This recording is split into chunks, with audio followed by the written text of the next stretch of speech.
Retour sur le plateau, on va parler poésie, on va essayer d'être un peu tendre. À défaut d'être passionné, on essaiera de dire les choses avec le cœur dans Cosmo Réunionnais.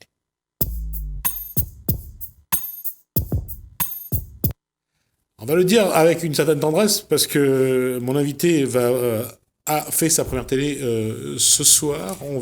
Bonsoir, Tony Cuvelier. Chevalier. En plus, là j'ai dit une bêtise. J'ai écrit Cuvelier à chaque fois. Alors, de Tony Chevalier. Il faudrait quand même que je vois pourquoi. C'est ce qui est marqué sur la page Facebook. Oui. Alors dans ce cas, je ne sais plus lire non plus. Donc, il faudra vraiment que je fasse attention. Je regarderai ça ce soir parce qu'il faut que je vérifie. Ouais. Tony Chevalier, pardon. Qu'est-ce qui... D'abord, on va dire que vous êtes quelqu'un de La Réunion, que vous vous intéressez à l'infographie, que vous êtes infographiste. C'est ça. D'accord. À quel moment la poésie est arrivée dans la vie de Tony Chevalier?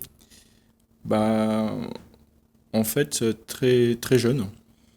Très jeune, ça veut dire quel âge? Très jeune, quand j'étais au lycée. En fait, là, en réfléchissant pendant le confinement, vu que ça s'est réveillé de nouveau, au lycée, en fait, j'écrivais des poèmes pour les copains, pour qu'ils les donnent à leurs copines, en fait.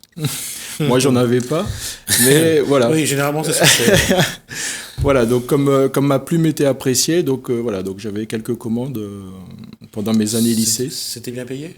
Non, il n'y avait pas de... Voilà, c'était juste comme ça, pour s'amuser, quoi. D'accord. Et puis j'avais les retours des copains qui me disaient les copines avaient apprécié. Et les copains pécho?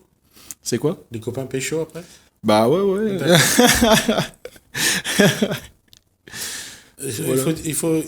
C'est quelque chose qui est quand même qu'on peut le dire. Faire un poème pour une fille, ça a aussi ses valeurs. Oui. Ouais. C'est voilà. Donc après, j'ai continué un peu et après ça s'est voilà. Donc, quand j'ai commencé à travailler tout ça, donc ça s'est perdu.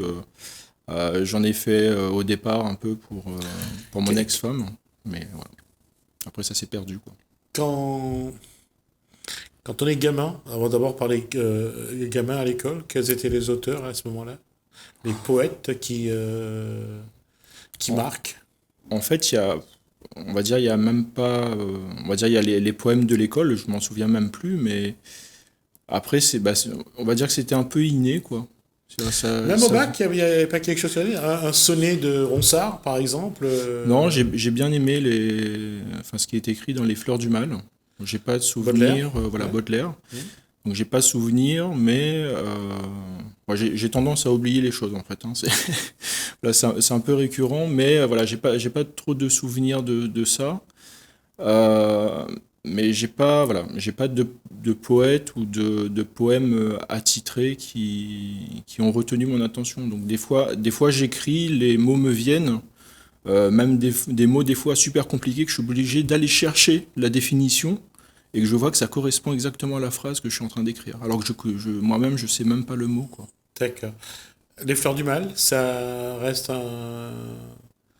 j'allais dire, en termes d'amour, c'est une façon de concevoir la façon de dire, sa façon d'être, de ressentir les choses. Ça a marqué Tony Chevalier ou pas? Tony Chevalier, excuse-moi. Non, t'inquiète pas. Ouais.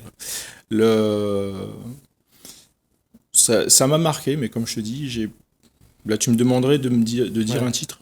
Je pourrais même pas. En fait, c'est tellement loin. D'accord. Et est-ce qu'aujourd'hui il y a des poètes ou des poèmes qui vraiment ont des messages forts, créent des émotions particulières ou...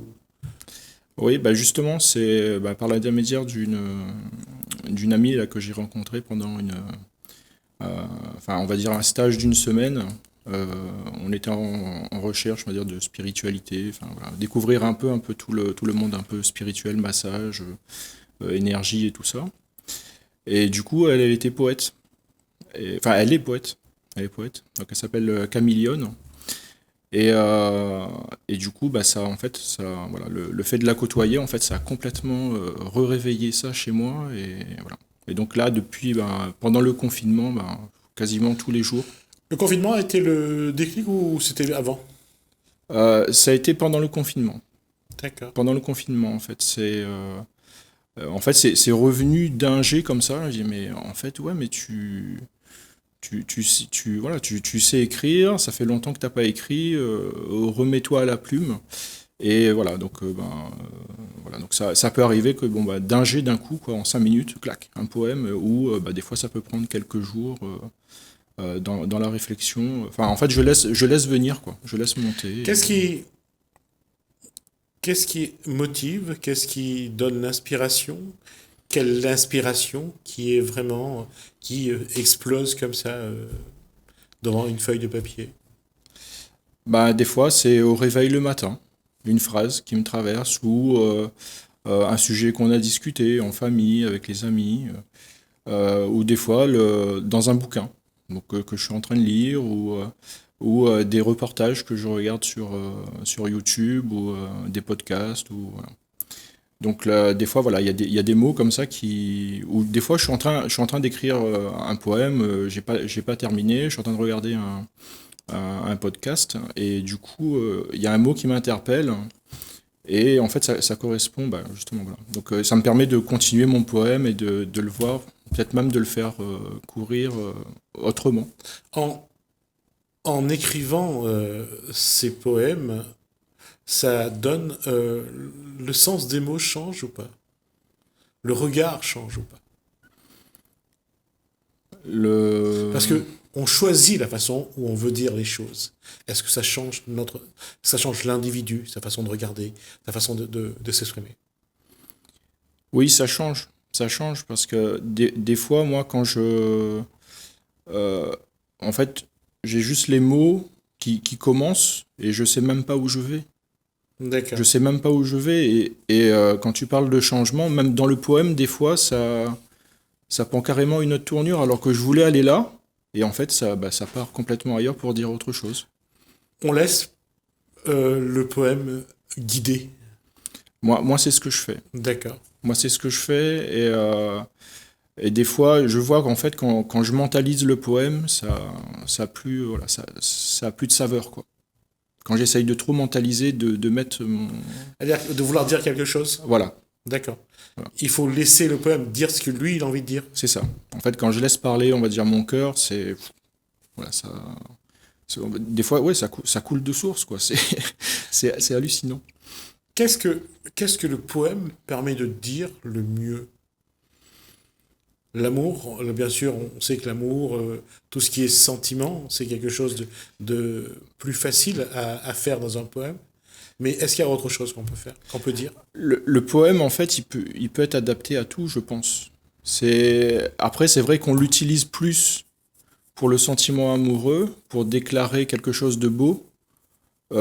Après, il y a des poèmes sûrement qui déclarent aussi autre chose, mais Si on prend la référence, on prend le poème de Lévi-Strauss, Invitation au voyage, c'est vraiment, c'est une belle carte postale qui se décline comme ça pour inciter celui qui lit à laisser son esprit s'évader. C'est quelque chose que le poème continue à véhiculer ou pas? oui. Bah, moi, je me surprends même des fois à faire des poèmes, des fois à double sens. C'est-à-dire que j'écris par exemple sur une fleur, ou sur enfin, quelque chose qui se passe à l'extérieur, des oiseaux qui volent là. Et en fait, je suis en train d'écrire une femme, ou un homme. L'allégorie Voilà. j'allais dire, un moyen, en tout cas, de dire les choses aussi. Voilà. Ça veut dire qu'en fait, quand on va lire mon poème, ben, on peut le lire de deux manières différentes. Ouais. Donc, ou même des fois, enfin, c'est ce qui arrive aussi, c'est que on commence à le lire, on pense, en fait, même moi, quand je le relis, je dis, mais en fait, je suis en train de dire ça, et à la fin, en fait, bah, c'est complètement euh, une autre fin, quoi. Enfin, on pense avoir lu ça, et en fait, à la fin, c'est complètement autre chose. C'est juste pour sourire et faire un clin d'œil à Georges Sand quand il envoie son courrier à... Alors, pour que je retrouve le nom de ce compositeur Chopin. Je sais pas si c'est à Chopin qu'il a envoyé ou c'est à l'autre. Je m'en souviens plus. Il a envoyé cette lettre avec un poème magnifique et quand vous le lisez une phrase sur deux, c'est très cru. C'est ça.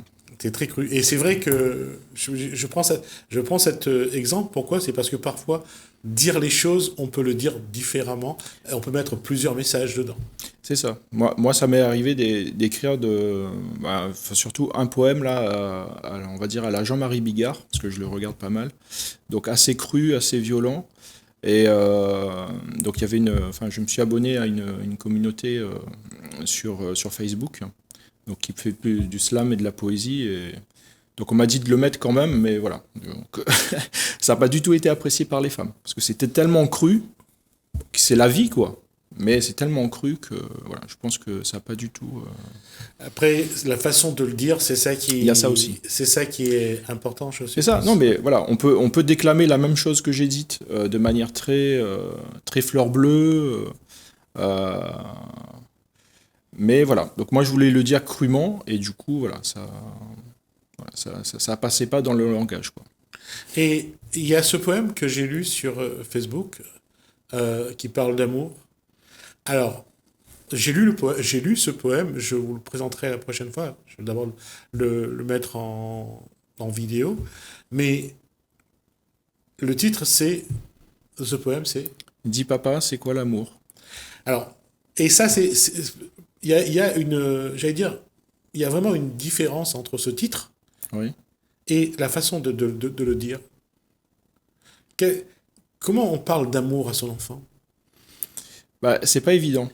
Voilà, parce que moi, je suis quelqu'un aussi de très réservé. Donc on va dire que j'ai un peu de mal en fait à discuter avec les autres, à échanger, à les aborder. Et j'ai trouvé, en fait, un matin, je me suis réveillé, j'avais ça dans ma tête. Et je dis, bah tiens, c'est peut-être le moment de parler de ça avec mon fils. Je savais pas trop comment Il a l'aborder. quel âge? Il a 14 ans. D'accord. Ouais, il s'appelle Benjamin.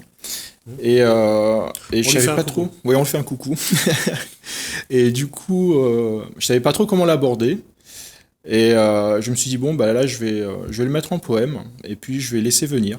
Donc, bien souvent, bah, voilà, comme tu dis, ça part, ça vient. Des fois, ça se répète un peu aussi, ou ça se dit d'une autre manière. Bah, pour expliquer à l'enfant que voilà, il y a pas qu'une seule manière d'aimer, il n'y a pas qu'une seule manière de vivre l'amour. Et donc voilà quoi. Et ce qui m'a surpris, c'est qu'il n'y avait aucune ponctuation à ce poème. Bah, bien souvent, je mets pas forcément de ponctuation, ouais. Il y a pas la respiration, elle est pas forcément là où on l'attend. Exactement. Et sur ce poème, Mille est là, Oui. c'était, c'est plus pour soi, c'est un besoin de se reconnaître en soi. À un moment donné, il y a ce besoin-là. Oui, c'est ça. Bah, quand je l'ai écrit, celui-là, ouais, je m'étais réveillé, puis j'avais l'impression d'avoir. Bah, il faut que j'existe, quoi. Donc, voilà, mille est là, mille est réunionnais. Euh, Moi, là, envie, là, ce matin, moi, j'ai envie de danser, moi, j'ai envie de tourner, voilà, tourner, fait péter un Sega, voilà, quoi. Donc, Mhm. voilà, donc, et, bah, du coup, bah, voilà, la sortie, comme ça. Voilà, donc Alors, je vais vous proposer d'écouter ce, ce poème qu'on a mis en vidéo, si la régie veut bien nous l'envoyer. Mille est là. Caillant m'y pète en flair. Le son y donne paquet. À main même dans serre, le van la pogréné.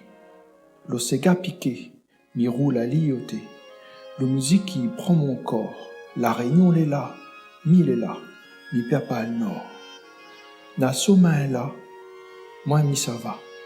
Le sommeil est long, mi assire, mais mi ça va, mille est là, mi avance tipa. La vie songe, mille est là. Mon vie songe, mi kiffe ça. Mon cœur y vire, mille est là. Mi apprécie, mi graphie le côte. À la moins. Là, ça- quand on écoute, bon, je l'ai lu aussi, Mille est là. Et à qui? C'est à soi qu'il faut dire Mille est là, mi existe, ou bien c'est aux autres? moi, quand je l'ai écrit, c'était à moi que je le disais. D'accord. C'était à moi que je le disais parce que bon, le fait d'avoir fait du développement personnel, de mes propres recherches, euh, il faut se tourner d'abord vers soi pour pouvoir aller vers l'autre. Donc le fait de me dire que j'existe, que je suis une personne, j'ai envie de bouger, j'ai envie d'être là, je sais que il faut avancer, que le chemin n'est pas facile, euh, mais ça peut aussi euh, se mettre devant l'autre et de dire voilà, j'existe, mais voilà, moi je suis pas ça en fait. Moi je suis plutôt quelqu'un d'intérieur et on va dire j'aime pas me vanter, j'aime pas être devant les autres, me pavaner, voilà. Mais À quel moment ça devient une faiblesse quand on fait preuve de trop d'humilité finalement? en fait moi je le vis pas comme une faiblesse en fait. Je le vis tout simplement. L'autre il l'accueille comme il le veut. Moi je le vis. Voilà, c'est moi, je suis comme ça. Il n'y a pas de faiblesse pour moi en fait. D'accord. En tout cas, le regard de l'autre, c'est pas ce qui va influer sur le schéma de comportement. Non, pour moi non. Pour moi non. Pour moi en fait je suis ce que je suis. L'autre il peut en dire ce qu'il veut. Ça ne changera pas à ce que je suis quoi. D'accord. Je reviens à ce poème Dis papa, c'est quoi l'amour? Ça aide aussi dans la relation à son enfant. Lorsque on fait des poèmes comme ça, lorsqu'on peut dire des choses de cette façon-là, ça renforce le lien. Ça renforce le lien. Alors pour raconter la petite histoire, donc je l'ai écrit et après je l'ai envoyé à mon fils. Et je lui ai dit voilà, j'ai dit bon tu sais que depuis un petit moment papa il met des poèmes sur Facebook et j'aimerais mettre ce poème-là. Donc tu le lis, tu regardes, si tu as des mots que tu comprends pas, tu peux me demander ou tu vas chercher sur internet si tu veux le garder intérieurement. Et, euh, et moi j'aimerais bien que tu me donnes l'autorisation de le publier. Donc du coup, voilà. Donc il me dit, bon après voilà, je suis émotionnel, bon je vais essayer de pas pleurer. Et Oh, moi, ça me dérange pas. oui, mais moi non plus. Mais bon voilà. Et donc du coup il m'envoie le petit texto, il me dit voilà, je t'aime papa, tu peux le publier, t'inquiète pas, il y a pas de souci quoi. Et finalement, le plus important, c'était que le message d'amour soit entendu par l'enfant, et Voilà. compris par l'enfant. C'est ça. Parce que bien sûr, voilà. Donc, c'est vrai qu'on n'a pas forcément. Enfin, moi, avec mon enfant, je suis pas forcément très câlin. Enfin, voilà, j'ai vraiment un peu de mal, mais voilà. C'est, et même de dire comme ça, je t'aime comme ça à son enfant, c'est pas simple. Euh, Ça m'est arrivé, mais je trouve que euh, après, c'est peut-être moi qui n'arrive pas à l'exprimer comme il faut, quoi, avec ce que je suis. Mais voilà. Pour moi, le fait de le passer par le poème, ça a été beaucoup plus. C'est vrai que j'ai du mal, moi, à verbaliser les choses. Donc là, par exemple, discuter avec toi, c'est très compliqué pour moi, par exemple. Parce que voilà, donc tout se mélange dans ma tête, voilà. Et donc j'arrive pas forcément à dire ce que je pense. Et bien souvent, quand je commence à dire quelque chose, ça part pas forcément comme je veux. Et donc le fait de le poser, de l'écrire, ça me permet en fait même de libérer mon cœur dans les mots que je veux transmettre. Et je disais, on dit souvent que c'est notre passé que nous portons aussi. C'est un fait qu'il faut aussi gérer ce qu'on a été avant, ce qui s'est passé, ce qu'on n'a pas su résoudre, qui reste latent. C'est quelque chose qu'on doit continuer à porter. Euh, ça a fait tout ce qu'on est. Donc moi je le renie pas. Tout ce que j'ai vécu, tout ce qui s'est passé dans ma vie en fait, je le renie pas parce que ça a fait la personne que je suis aujourd'hui. Donc c'est sûr qu'il y a des choses à travailler. Donc c'est sûr qu'il y a des choses on va dire à passer l'éponge. Euh, Bon, moi j'ai le pardon facile. Hein, voilà, on se dispute aujourd'hui, demain je me lève, pour moi c'est terminé. Pour la personne en face, c'est pas forcément facile, mais pour moi c'est terminé. Mais voilà, donc pour moi, le passé, c'est le passé. Moi, je vis l'instant présent, quoi. D'accord. Et aujourd'hui, ces poèmes, c'est aussi une façon d'aller vers les femmes ou pas? Euh, c'est aussi une façon d'aller vers les femmes. Mais voilà, donc je pense que j'ai trop d'amour. Donc des fois c'est plus étouffant. C'est plus étouffant que On a trop d'amour parce qu'on n'arrive pas à le dire, à l'exprimer, à le vivre, c'est ça? moi je pense là je suis vraiment enfin dire pour chaque personne, je suis vraiment dans l'amour inconditionnel. Voilà, quand je donne, je me donne vraiment à 100%. Et je vois que les personnes en face, elles ont du mal. Elles ont du mal avec ça, à dire que cette personne-là, elle est complètement ouverte. Et des fois, je dis les choses complètement, parce que je suis un livre ouvert, en fait. Et Mhm. voilà, on me dit, bah ouais, mais j'ai pas besoin de savoir ça. Voilà. Mais pour moi, c'est naturel, en fait. C'est moi. Donc, je suis tout ça. Donc, voilà. Non, non, j'entends bien, Tony, mais la question, c'est, et c'est là où on se rend compte, c'est soit on donne de l'amour, on en donne trop, soit on ne donne pas assez. On n'arrive pas l'être humain n'arrive pas à trouver l'équilibre. Aussi bien la personne qui reçoit que la personne qui donne et réciproquement. Bah, je pense même pas qu'il y a besoin de. Enfin, pour moi, on donne. Mm. On donne, et puis la personne en face, elle accueille. Enfin, pour moi, il faudrait que la personne qui est en face, elle accueille suivant sa capacité. Si on a trop, il y en a trop. Mais le fait, il est là, c'est que soit on est en manque, soit on est en trop. Pourquoi pas juste accepter ce qui est là? Parce que peut-être, sans doute, parce que certaines personnes qui en reçoit trop est embêtée parce que cette personne-là n'est pas capable de donner la même chose. Il n'y a pas de réciprocité. Bah, justement, et moi, c'est ce que je trouve dommage, c'est que les gens cherchent toujours à avoir une égalité, Un équilibre. un équilibre dans Ouais. ce qui est, alors que, bien souvent, c'est ce que je dis, moi, je donne, mais j'attends rien en retour. J'ai- voilà, non, mais je sais que ça va être aussi ailleurs. J'attends pas, quand je donne là, j'attends pas là. Je sais que ça va être ailleurs. Donc, c'est pour ça que je m'inquiète pas, quoi. Moi, quand je donne, je donne. Voilà, je vais aider un ami, bah, je l'aide. Je vais pas chercher à savoir s'il pourra m'aider demain ou pas. Je l'aide. La suite, on verra. C'est pas, voilà. Demain, voilà, j'ai un problème avec ma voiture sur la route, c'est quelqu'un qui m'aide à changer ma roue. Voilà, C'est pas œil moi, pour je œil. vois ça comme ça. Ce n'est pas œil pour œil. C'est pas œil pour œil, non. Pour moi, D'accord. non. Il nous reste une minute Ouais. avant de conclure. Non, 2 minutes. Une minute avant de conclure. La question, Tony, c'est quelle va être la suite? Bah, je sais pas. Donc, pour l'instant, j'écris. Donc, je sais pas combien de poèmes je suis. Donc, mais pour l'instant, j'écris. Je sais pas ce que ça va donner. Pour l'instant, c'est pour moi. L'idée d'une publication a déjà germé ou pas? Non, je pense pas. Là, ce que j'étais en train on va dire, de réfléchir, mais je sais que ça existe déjà un peu au niveau des fonds de care et tout ça à La Réunion, c'est de faire des scènes et de permettre aux gens d'exposer leur, soit leur slam, soit leurs paroles, soit leurs poèmes, euh, mais voilà, avoir un espace pour ça ou créer un espace pour ça, ça serait. Même si on a déjà y participé, ça serait bien, quoi. D'accord. En tout cas, ça a été un plaisir d'échanger, et en tout cas Merci d'écouter. beaucoup.